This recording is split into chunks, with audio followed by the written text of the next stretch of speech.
All right, hey folks, I would like to call us to order.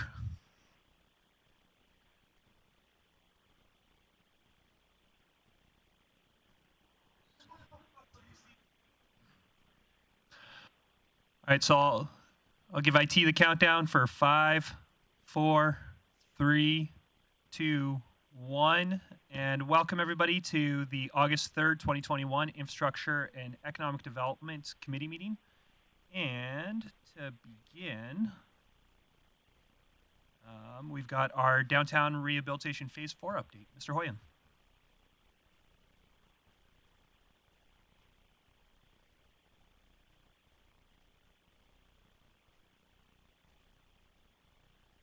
Good day to you, Chairman. I guess the mayor is not here, and members. Welcome back from your summer break. Update for the Downtown Rehabilitation Phase 4. Quite a lot has happened since our last meeting. What has followed is basically between 99th Street and 100th Street on 100th Avenue. Concrete curbs have been constructed in that area on both sides. Base paving has occurred. The street is completed base paving.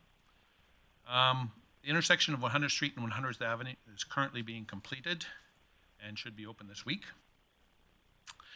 Excavation work has begun between the 99th Street and 100th Street for the installation of the soil cells, electrical and irrigation infrastructure that will be placed underneath the sidewalks. With the completion of the water and sanitary services in that area, the businesses in this area will be expected to be taken off temporary water service and placed onto permanent water service. There was 23 water and sanitary services, sewer services placed in that block onto the businesses. Now, further east, the installation of sanitary, water, and storm infrastructure has begun east of 99th Street. With the opening of the intersection of 100th Street and 100th Avenue later this week, the intersection of 98th Street and Resources Road and 100th Avenue will close, which is just beside Cooperator Square there. This closure will see extensive traffic detoured onto 101st Street, or 101st Avenue, sorry, just by Aberdeen Center here. Traffic signal timings will be changed to accommodate this increased traffic. This closure is expected to last 1 month. That's basically my update at this time. Excellent, thank you. Are there any questions? Councillor Minhas. 6 for the from east to west. There's going to be extensive change in habits, basically. When we close 98th Street, there is no area to turn south to get south of Grande Prairie, rather than coming west on 100th Avenue, turning north on 97B Street here, up to 101st Avenue, heading west over to 100th Street, and then south. So there will be, unless people use 92 Street to get to the south end of the city, there's going to be congestion. Are there any other questions? Great, I've not seen any, so thank you for your update, appreciate it. And then next we've got our Director Service Area report, and I believe that's Ms. Lee today. Thank you, Chair Bressy.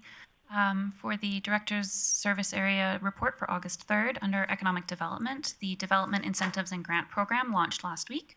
We had a really great initial response in terms of lots of inquiry and interest, so excited to see applications start rolling in for that program. The economic recovery grants are still ongoing and continuing to accept applications. Since the last Director's update, we have approved 2 new additional beautification grants, bringing the total to 22 grants for $291,386. We've also approved 1 new marketing grant, which brings the total to 45 marketing grants for $112,310, and 6 new training grants, which brings the total for the training grant program to 19 grants, equal to $20,572, which represents 31 people who are able to access training. The Alternative Energy Report and the Healthcare Industry Attraction Study have both kicked off, and consultants are busy undergoing initial analysis and document review currently, with public engagement to be scheduled over the next few months here. Under Energy and Environment, the Q3 report was submitted to the Municipal Climate Change Action Centre, along with an expression of interest to continue with Year 2 of the Municipal Energy Manager Program. Under Engineering Services, we had a number of RFPs posted, including the 84 Ave between 100 Street and Resources Road, and 3 other local road sites through the Rehabilitation Program RFP. The Bear River Spillway Project Design and Construction resulting from the inspection RFP, the Slope Repair north of 68 Ave Design and Construction, and the 2022 Sidewalk Program Design and Construction Supervision.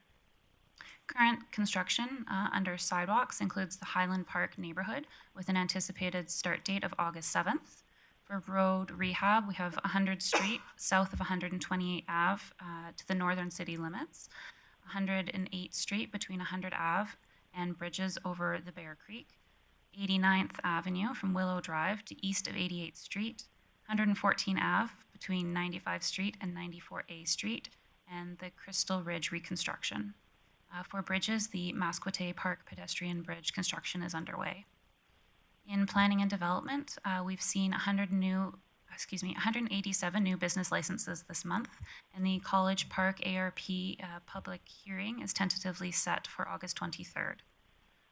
Within transportation, the sign shop is preparing for the installation of the new bus stops for the transit rerouting, and maintenance programs are ongoing in terms of traffic signals, which are being relamped and having older hardware replaced. Within the Parks Department, the new dog park at the South Bear Creek is now open. Work is ongoing to continue to install trees and benches. The playground replacement in Crystal Lake is now open with minor repairs ongoing. And 22 new picnic tables are being installed in Muskogee Park between the skate park and the mini golf. And with that, I can take any questions. Thank you. Great, thank you. Are there any questions? I'm not seeing any, so thank you for the update. We appreciate it. And with that, we'll move on to item 3.3, disposition of city land, and that is Mr. Halliday. Good morning, Chair Bressy. Just will try and share my screen here.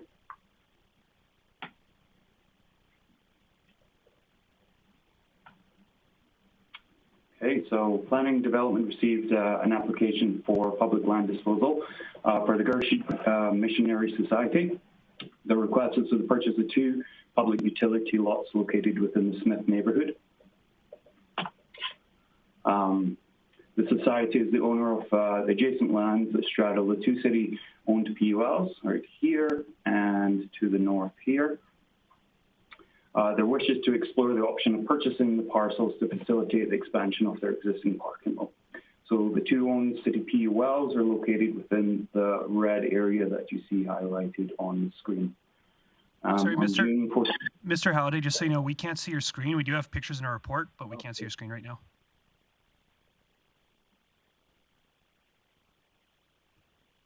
Can you see it there? We can, except for your Zoom window gallery is in the way. There, now we can see it great.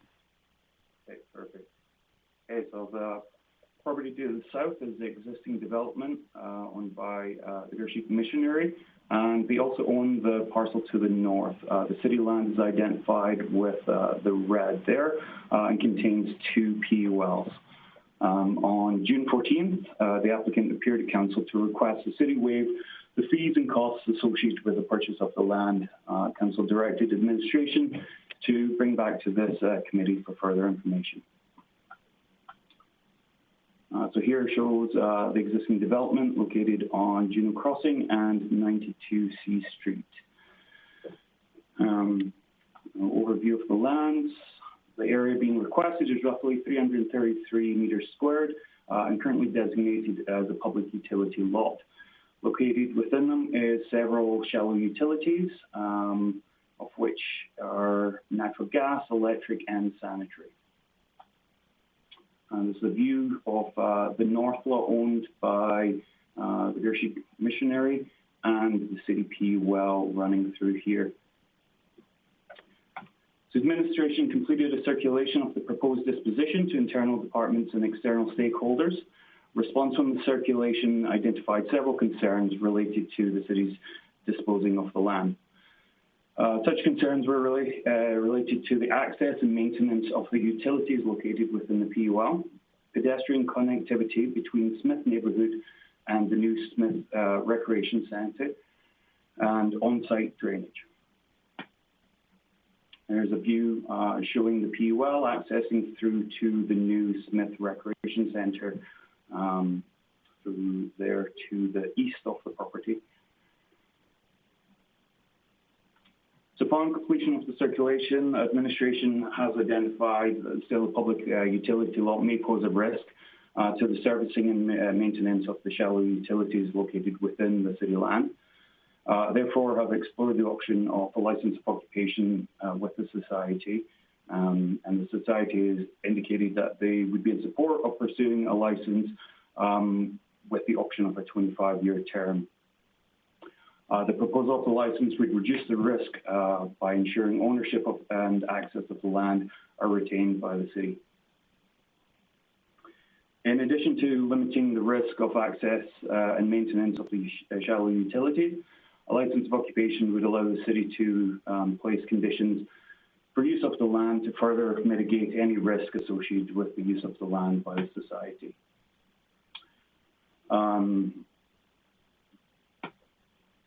Such conditions are the occupant shall apply for a development permit for the construction of parking lot expansion and follow all land use bylaw requirements for design, landscaping, curbing, and paving. Design will incorporate and allow for the flow of pedestrian traffic through the licensed area and shall not be fenced. The occupant will not make, install, or alter any improvements in the occupancy premise without having requested and obtained prior written consent by the city, and may not place any chalets, structures, or anything upon the PUL. Further still, the occupant will not permit to be done any act of anything upon the occupancy permit premises which would hinder or interfere with the city or the city's franchise utility providers from accessing the utilities. Occupants shall take out and maintain an sole cost expense of comprehensive liability and property damage insurance. And at termination of the license, the occupant shall be responsible for removal and remediation of the development on the premises. So with that, administration is recommending that committee recommend to council to approve a license of occupation for the Irrigation Ministry for a period of 25 years. If you have any questions, I'd be pleased to take them. Great. Thank you for your report. Are there any questions from committee? Councillor Thiessen. Thank you very much, Chair Bressie, and thank you very much, Mr. Halliday. In regards to this lease use, it does say that we wouldn't be able to prohibit we'd be able to prohibit any building of structures on top of that. As part of my understanding that this is to increase the size of the parking lot, would that be considered a hindrance to any work that would be going on there, especially if we made them pave it? So they're proposing surface paving of the lot, which would be allowed through the license. We would look to permit any structures that have foundation or would be permanent foundation on the land. Okay, but we'd be able to pave over top of that PUL? Correct, or they would? Yes. Okay, thank you. Yes. Are there any other questions? Two I've got is, one, I noticed that in the circulation, Aquaterra asked that before any paving happen, video inspection be done. Has that video inspection been done of the pipes, or is that planned before the paving happens? Yeah, thanks, Chair Bressie. At this time, it has not been completed. However, in discussion with the applicant, moving forward with a license, they would complete the inspection. Great, thank you. And then my other question is, I saw the internal and external stakeholders, but I didn't see anything about the neighborhood and adjacent properties. Was there anything done to allow homeowners and renters and community members to know that this is being discussed? Thanks. Yeah, again, Chair. So currently our land circulation does not include members of the public, only internal and external stakeholders. Further circulation will be needed at time of the development permit, which would be a condition of this license. Great, thank you. Any other questions? Councillor Thiessen. Yeah, just a quick question because I need a bit of a memory refresh. I know vacation was hard on my brain.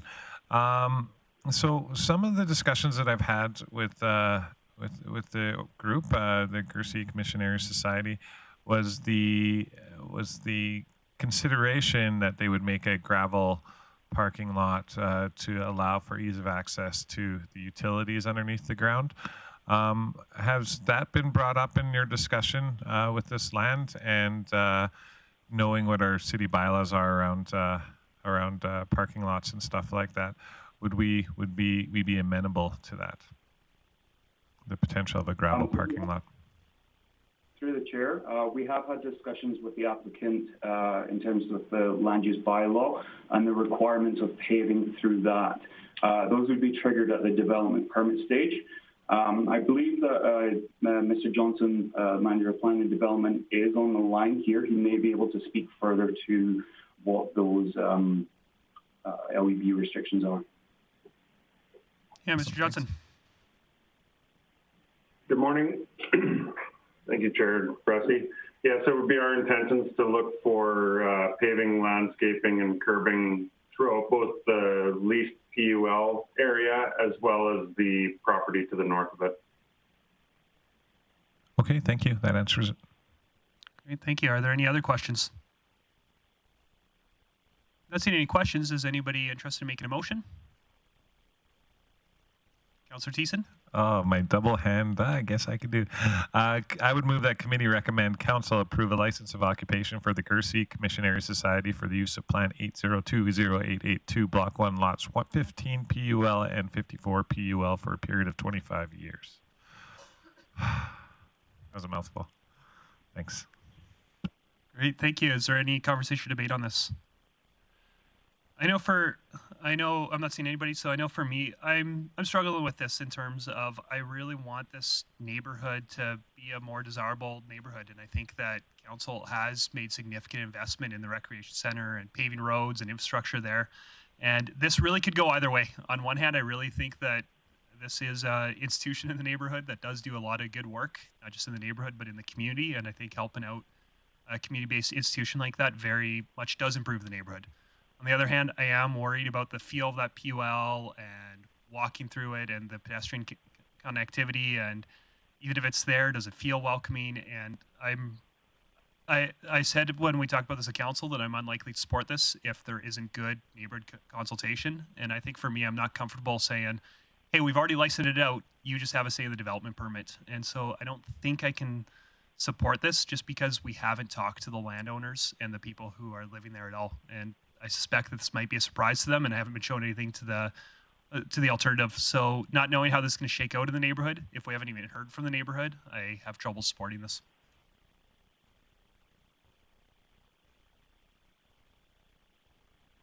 Is there any other conversation or debate? Councillor O'Toole.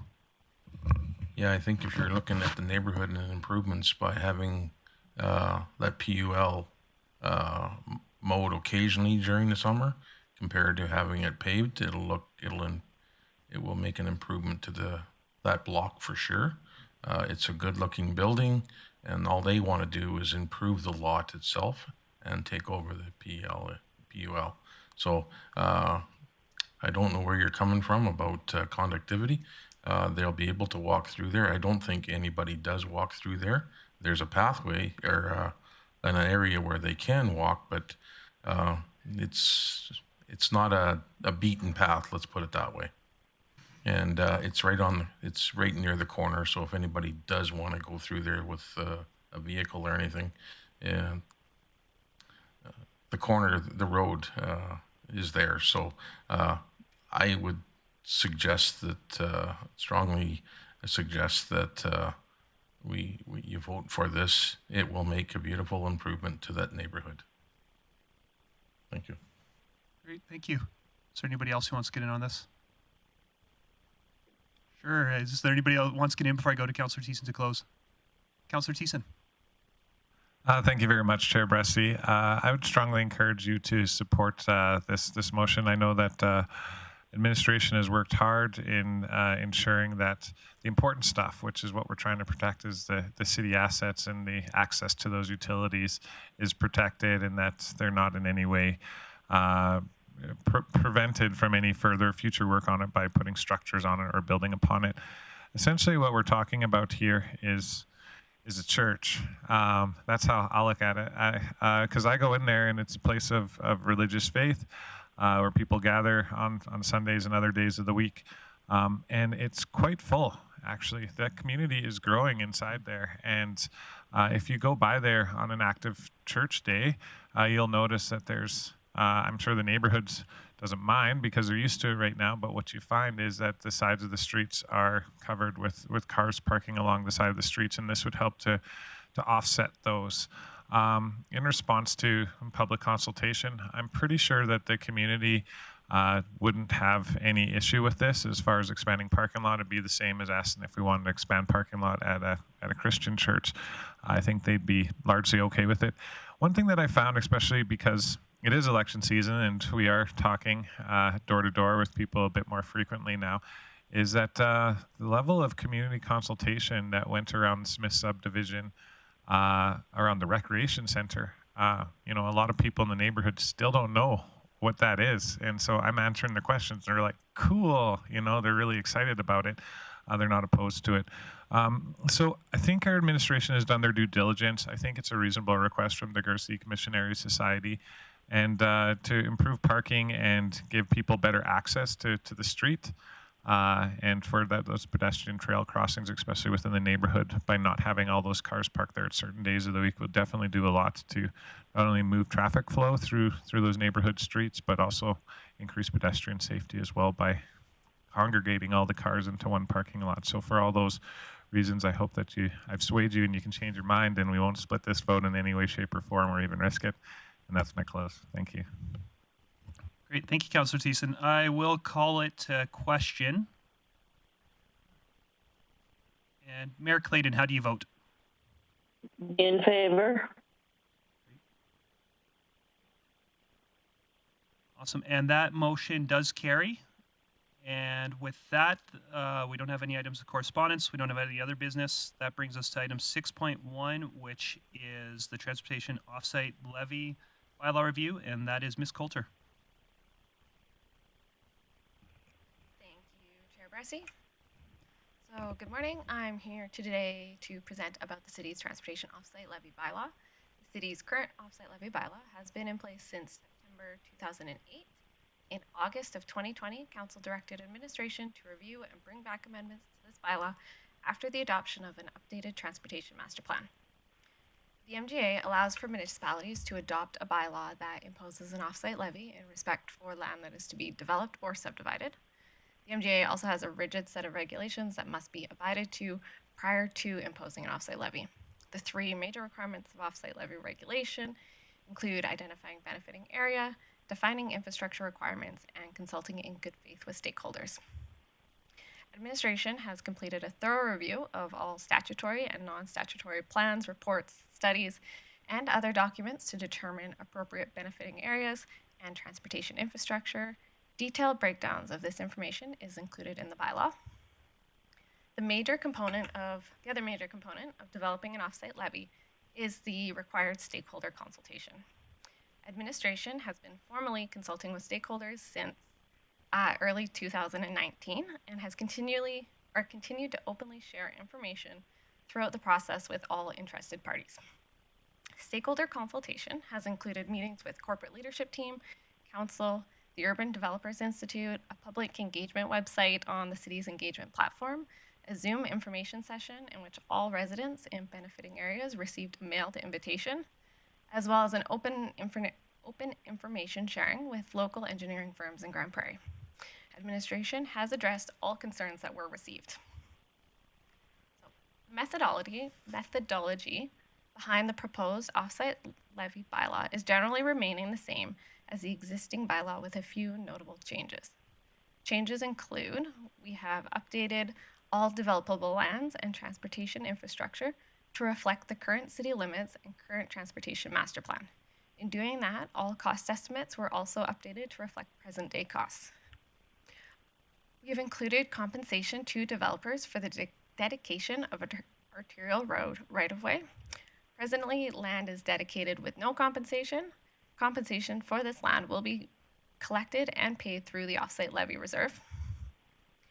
We have removed the requirement for developers to pave to the first axis of development. Moving forward, the development of arterial roads will be addressed as transportation or as traffic volumes dictate. The existing transportation offsite levy is set at $64,093.24 per hectare. The new proposed transportation offsite levy bylaw will reduce this levy to $60,000 per hectare. The value will be updated annually at the same rate as the consumer price index, which is what occurs in the current bylaw as well. The updated bylaw will not affect city budgets and will continue providing the city with a stable funding source to construct arterial roadways within the city as development progresses. I'm here to recommend that committee recommend that council give three readings to this bylaw. If anyone has any questions about the proposed bylaw, I would be happy to answer them at this time. Great, thank you for the report. Are there any questions?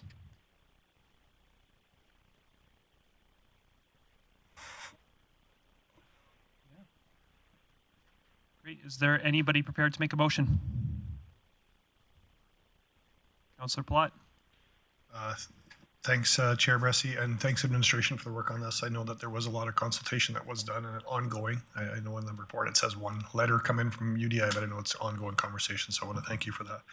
And so with that, I'd make the motion that committee recommend council give 3 readings to bylaw C 1437, being the transportation site levy bylaw. Great, thank you. And is there any conversation or debate? With that, I will call the motion's question. And Mayor Clayton, how do you vote? In favor?